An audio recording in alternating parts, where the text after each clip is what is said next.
विद्यार्थियों, आरोह भाग 1 पद्य खंड से कक्षा 11 के लिए आज का पाठ है कबीरदास। सबसे पहले कवि का परिचय। कबीरदास का जन्म 1398 ईस्वी में वाराणसी के पास लहरतारा उत्तर प्रदेश में हुआ था। इनकी प्रमुख रचनाएं शबद, साकी और रमैनी हैं। ये तीनों रचनाएं बीजक नामक ग्रंथ में संकलित हैं। इनकी मृत्यु 1518 ईस्वी में बस्ती के निकट मगहर में हुई थी। कबीरदास जी का जीवन काल 120 वर्ष का रहा था। अपने साथ के सभी रचनाकारों में इनकी उम्र सबसे बड़ी थी। कबीरदास भक्ति काल की निर्गुण धारा ज्ञानश्री शाखा के प्रतिनिधि कवि हैं। यानी भक्ति काल में मुख्य रूप से दो प्रकार की भक्ति थी, सगुण भक्ति और निर्गुण भक्ति। निर्गुण भक्ति और सगुण भक्ति में मुख्य अंतर ये होता है कि सगुण भक्ति में उपासक अपने इष्ट देव को साकार रूप में मानता है, अपने इष्ट देव का जन्म, मरण, रूप, आकार, प्रकार आदि से परिचित होता है। जैसे हम श्री कृष्ण या राम को अपना भगवान मानते हैं तो हम इनके जन्म, मरण, इनके माता पिता, इनके रूप, रंग, इनके कार्य सबसे परिचित हैं। मगर पूरी दुनिया को बनाने वाला कोई परमात्मा है और उस परम शक्ति को हम मानते हैं कि जिन्होंने पूरे जहान को बनाया है, और उस जहान को बनाने वाला, संसार को बनाने वाला वो कौन है, कौन उसके माता पिता हैं, उनका क्या रंग है, क्या आकार है, कब जन्म है, कब मरण है, कोई जानकारी नहीं होती है। मगर हम इतना ज़रूर जानते हैं कि कोई ऐसी परम शक्ति है और ऐसी शक्ति को हम मानते हैं, वह निर्गुण भक्ति है। तो कबीरदास निर्गुण धारा में ज्ञानाश्रय शाखा के कवि थे। निर्गुण धारा में दो प्रकार की शाखाएं थी। एक ज्ञानाश्रय, जिसमें इस शाखा के जो रचनाकार थे, संत थे, उनका मानना था कि ईश्वर को ज्ञान के द्वारा ही प्राप्त किया जा सकता है। ज्ञान ही वह मार्ग है जिसके द्वारा ईश्वर तक पहुंचा जा सकता है। दूसरी विचारधारा के वह लोग थे जिनका मानना था कि प्रेम का मार्ग ही ईश्वर तक ले जाता है। तो एक व्यक्ति प्रेम को मार्ग मानता है, दूसरा ज्ञान को मानता है। तो कबीरदास जी ज्ञान को सर्वोपरि मानते थे और प्रेम के मार्ग में सूफियों का नाम आता है, जिसमें मलिक मोहम्मद जायसी का नाम आता है। वे अपनी भाषा को साफ एवं दो टूक बातों में प्रभावी ढंग से कह देने के हिमायती थे। हिमायती का मतलब पक्षधर थे। बन पड़े तो सीधे सीधे, नहीं तो दरेरा देकर। इसीलिए कबीर को हजारी प्रसाद द्विवेदी ने वाणी का डिक्टेटर कहा है। इस बात को नोट कर सकते हैं, बहुत महत्वपूर्ण बात है कि हजारी प्रसाद द्विवेदी ने कबीरदास को वाणी का डिक्टेटर कहा है। यानी कबीरदास जी के सामने भाषा स्वयं मजबूर है। कबीरदास जी पढ़े लिखे नहीं थे, पर उनके पास में अनुभव का ज्ञान था।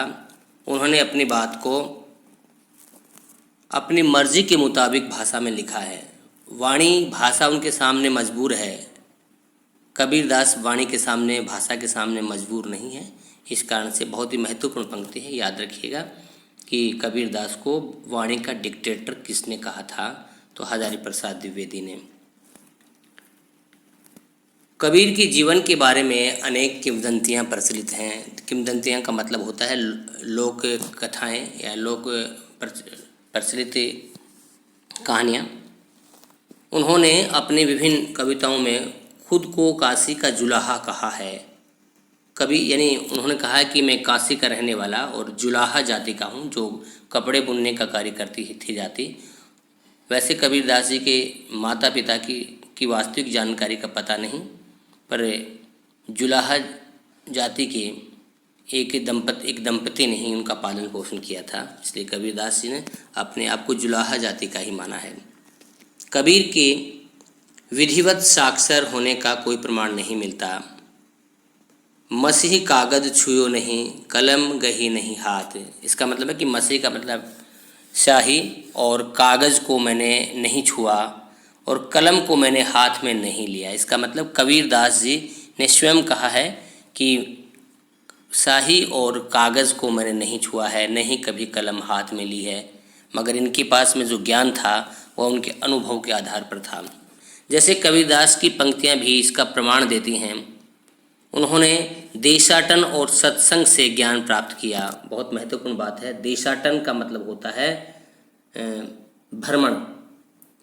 देशाटन और सत्संग से ही उन्हें ज्ञान प्राप्त हुआ था। देशाटन भ्रमण को कहते हैं, सत्संग अच्छे लोगों की संगति से उनको ज्ञान प्राप्त हुआ। किताबी ज्ञान के स्थान पर आँखों देख सत्य और अनुभव को प्रमुखता दी। उनकी रचनाओं में नाथों, सिद्धों और सूफी संतों की बातों का प्रभाव मिलता है। वे कर्मकांड और वेद विचार के विरोधी थे, यानी तो बाह्य आडंबर कर्मकांड जैसे मूर्ति पूजा, माला पहनना, बाह्य आडंबर करना, इन सब के कबीरदासी विरोधी थे। जाति पाति, जाति भेद, वर्ण भेद और संप्रदाय भेद के स्थान पर प्रेम, सद्भाव और समानता का समर्थन करते थे। कबीरदास जी का मानना था कि इस पूरी दुनिया के मनुष्य जो हैं वो एक ही ईश्वर की संतान हैं, इनमें कोई आपस में भेद नहीं है।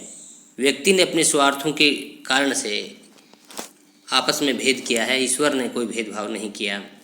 यहाँ प्रस्तुत पहले पद में कबीर ने परमात्मा को सृष्टि के कण कण में देखा है, ज्योति रूप में स्वीकारा है तथा उनकी व्याप्ति चराचर संसार में दिखाई है। इसी व्याप्ति को अद्वैत सत्ता के रूप में देखते हुए विभिन्न उदाहरणों के द्वारा रचनात्मक अभिव्यक्ति दी है। यानी पहले पद में कबीरदास जी ने ये कहा है कि संसार के कण कण में परमात्मा विद्यमान है। संसार के प्रत्येक प्राणी के हृदय में ईश्वर निवास करते हैं। आत्मा और परमात्मा अलग अलग नहीं हैं, हर आत्मा परमात्मा का ही अंश है। और कबीरदास जी ने ये भी कहा है कि शरीर नष्ट होता है, आत्मा कभी नष्ट नहीं होती। दूसरे पद में कबीर ने पहला पद व्याख्या इस प्रकार से है, हम तो एक एक करि जाना, दोई कहे तिन्ही को दो जग, जिन नाहिन पहचाना। एक ही पवन एक ही पानी, एक ही ज्योति समाना, एक ही खाक गढ़े सब बांधे, एक ही कोहरा साना। जैसे बाढ़ी कास्त ही काटे, अग्नि न काटे कोई, सब घटी अंतरि तू ही व्यापक, धरे स्वरूपय सोई। माया देख के जगत लुभाना, काहे रे नर गर्भाना। निर्भय भया कछु नहीं व्यापे, कहे कबीर दीवाना। तो पूरे पद में कबीरदास जी कह रहे हैं कि हम तो एक एक करी जाना, कि हमने तो एक एक करी जाने का, एक का मतलब यहाँ पर आत्मा है, दूसरे एक का मतलब परमात्मा है, कि हमने तो आत्मा और परमात्मा को एक ही माना है।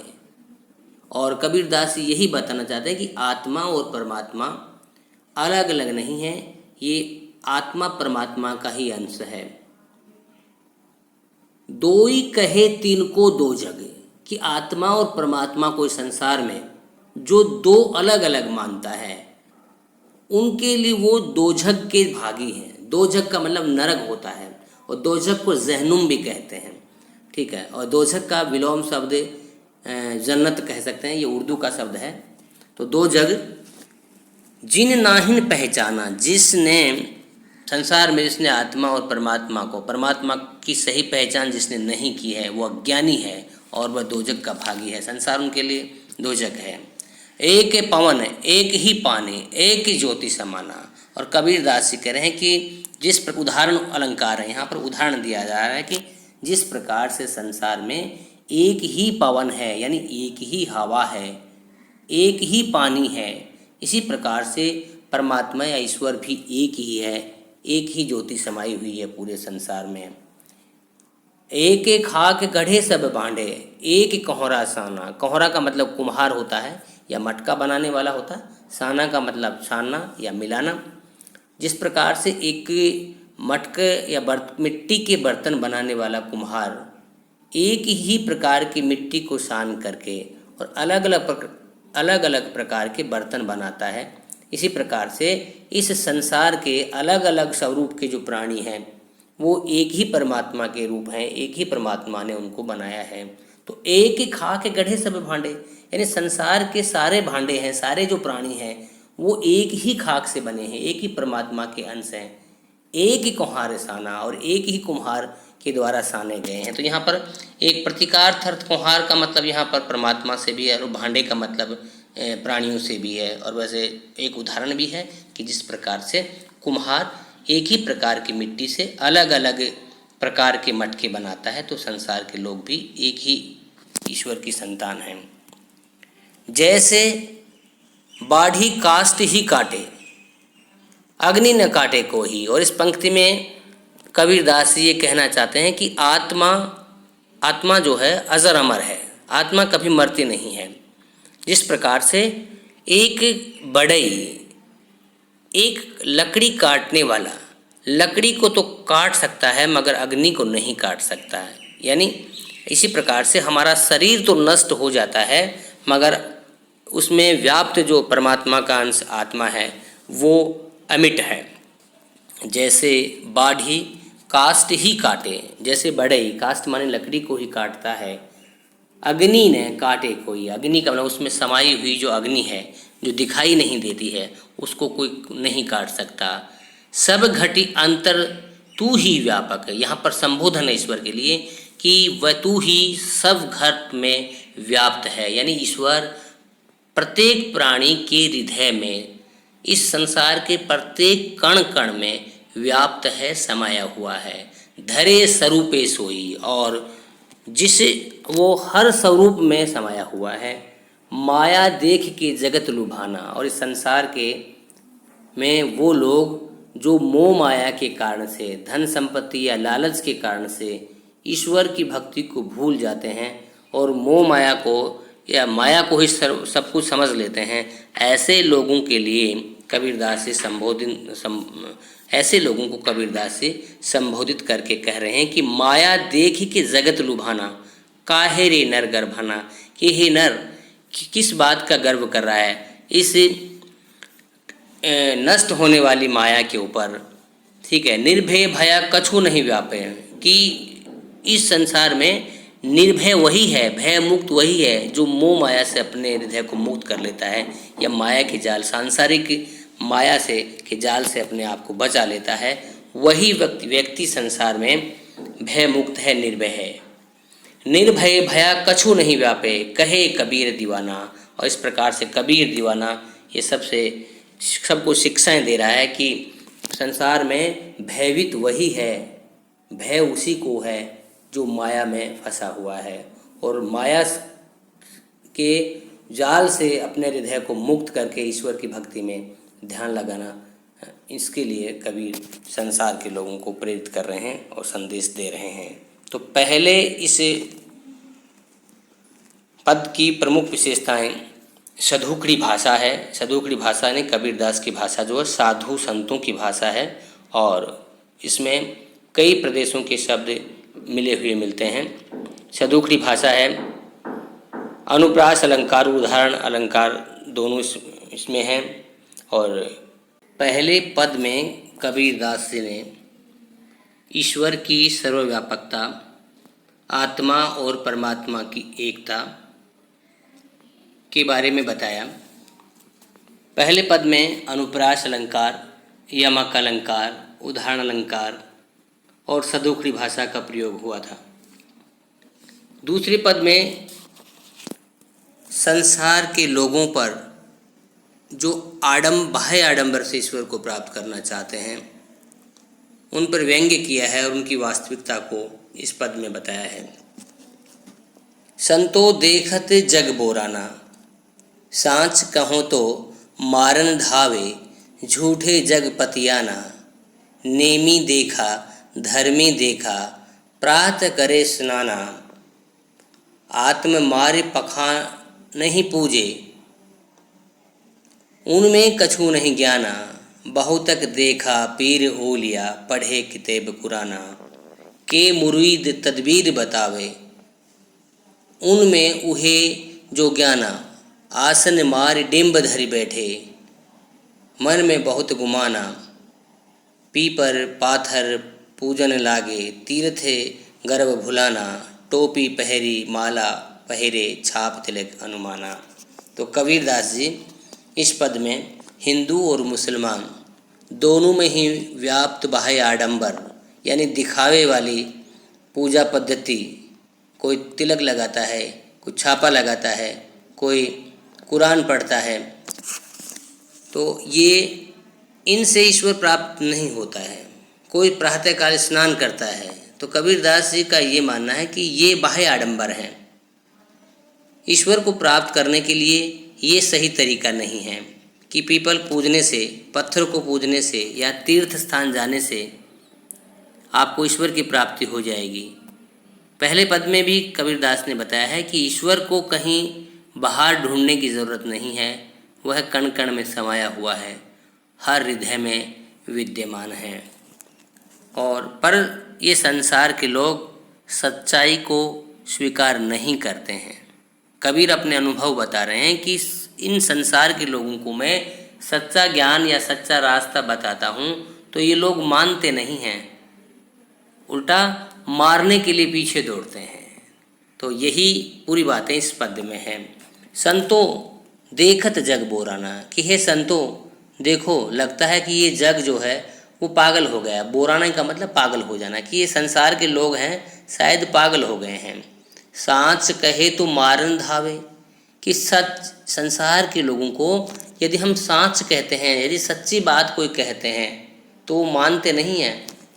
मारन धावे यानी मारने के लिए वो दौड़ते हैं, सच्ची बात सुन करके स्वीकार नहीं करते, उल्टा मारने के लिए दौड़ते हैं। झूठे जग पतियाना, और ये संसार के लोग झूठी बातों पर पतियाना का मतलब होता है विश्वास करते हैं, कि ये संसार के लोग झूठी बातों पर, जो सत्य नहीं है उस पर तो विश्वास करते हैं और सच्ची बात सुनने के लिए तैयार नहीं है, सच्ची बात कहने वाले को मारने के लिए दौड़ते हैं। और ये कबीरदास जी अपना अनुभव बता रहे हैं। इसमें कबीरदास जी ने हिंदू और मुसलमान दोनों की कमियों पर प्रहार किया था और इन्हें कई बार धर्म के जो ठेकेदार हैं या अपने अपने धर्म को श्रेष्ठ साबित करने वाले कुछ धर्मांध लोग हैं, उन लोगों ने कबीरदास को मारने का प्रयास भी किया था। इन्हें गंगा में भी डुबोने का प्रयास किया गया था, मगर उस समय भी कबीरदास जी अपने एक क्रांतिकारी थे, एक समाज सुधारक थे और एक संत थे। नेमी देखा धर्मी देखा, प्रात करे स्नाना, कि कबीरदास जी कह रहे हैं कि मैंने बहुत से नियम वाले व्यक्तियों को देखा है, बहुत से धर्म को का पालन करने वाले लोगों को देखा है। मैंने ऐसे लोगों को देखा है जो प्रातः जल्दी उठते हैं और स्नान करते हैं, अपने शरीर को स्वच्छ करते हैं। आत्म मार पखान पूजे, जो अपनी आत्मा को मार करके एक तरह से पत्थर की पूजा करते हैं। कहने का मतलब ये है कि जो परमात्मा आत्मा में ही हमारे समाया हुआ है उसकी तो अनदेखी करते हैं और पत्थर को पूज करके भगवान को प्राप्त करने का प्रयास करते हैं। उनसे कछु नहीं ज्ञाना। तो इस प्रकार के लोगों को ईश्वर के बारे में कोई ज्ञान नहीं है। बहुत देखा पीर ओलिया, पीर ओलिया कहते हैं सिद्ध पुरुषों को, जो सिद्धि प्राप्त कर लेते हैं साधना से। उनका मानना होता है कि हमने ईश्वर के हम करीब पहुंच गए अपने ज्ञान से, तो सिद्ध पुरुषों को ओलिया या पीर कहा जाता है। बहुतक देखा पीर ओलिया, कि सूफी धारा में बहुत से अपने आप को सिद्ध पुरुष मानने वाले जो हैं, ऐसे पीर ओलियाओं को भी मैंने बहुत देखा है, जो दिन रात किताबें पढ़ते हैं, कुरान पढ़ते हैं। यानी के मुरीद तदबीर बतावे, कि वो अपने मुरीद को क्या तदबीर बताएंगे। मुरीद का मतलब होता है अनुयायियों को, कि ऐसे पीर ओलिया जो स्वयं किताबें और कुरान पढ़ते हैं मगर ईश्वर को उन्होंने नहीं जाना है, ऐसे अपने अनुयायियों को क्या उपाय बताएंगे। तदबीर का मतलब होता है उपाय, मुरीद कहते हैं अनुयायी, कि ऐसे लोग अपने अनुयायियों को क्या उपाय बताएंगे जिनको खुद को ही ईश्वर के बारे में सच्चा ज्ञान नहीं है। आसन मारी डिंब धरी बैठे, और कई लोग जो अपने आसन मार करके एक तरह से साधना में लंबे समय के लिए बैठ गए हैं, मन में बहुत गुमाना, और उनके मन में एक गुमान हो जाता है कि हम तो ईश्वर को प्राप्त करने के लिए साधना में बैठे हैं लंबे समय से।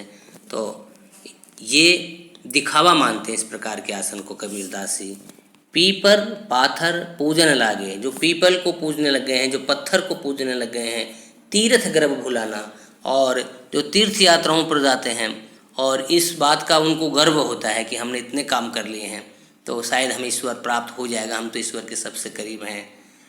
और ये हिंदुओं की जो दिखावे, जो आडंबर है, उनका वर्णन कबीरदास ने किया है। और अगली पंक्ति में मुसलमानों जो टोपी पहन लेते हैं, जो तिस्बी फेरते हैं, माला पहनते हैं, टोपी पहरे माला पहरे छाप तिलक अनुमाना, और जो छापा और तिलक लगाते हैं और इन्हीं से वो ईश्वर प्राप्ति का अनुमान लगाते हैं।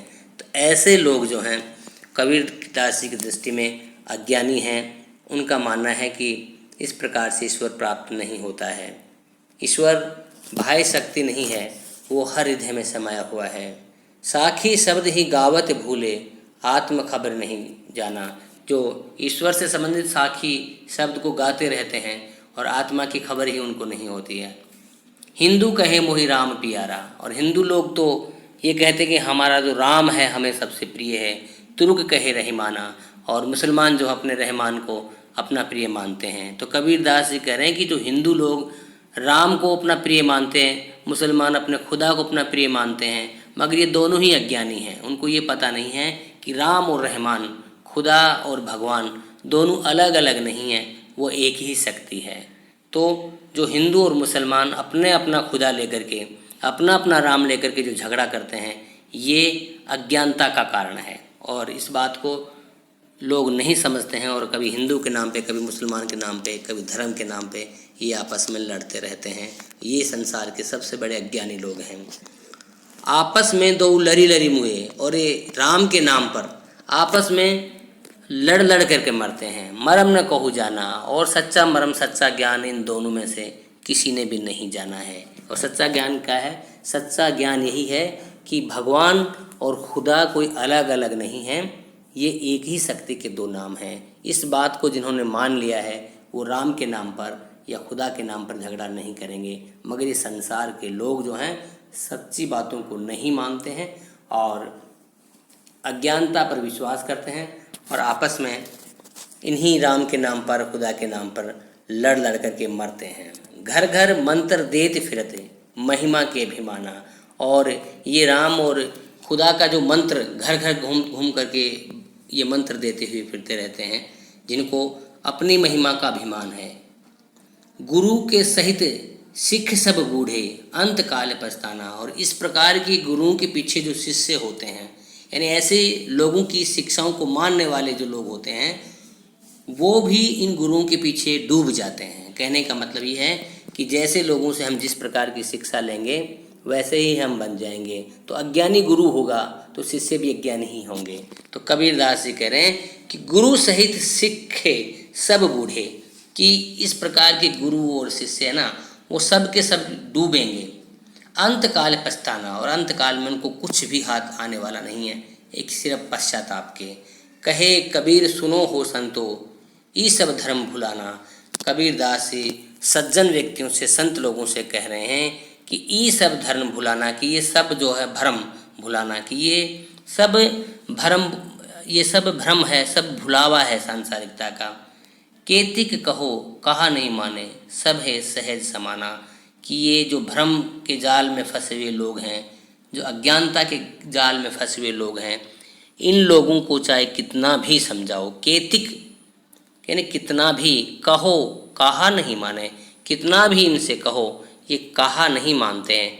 सहज सहज सहज समाना, और ये सब के सब एक समान हैं, चाहे हिंदू हैं चाहे मुसलमान हैं। तो इस दूसरे पद में कबीरदास जी ने ईश्वर एक है ये संदेश दिया है, और जो ईश्वर या खुदा को जो अलग अलग मानते हैं वो सबसे बड़े अज्ञानी हैं।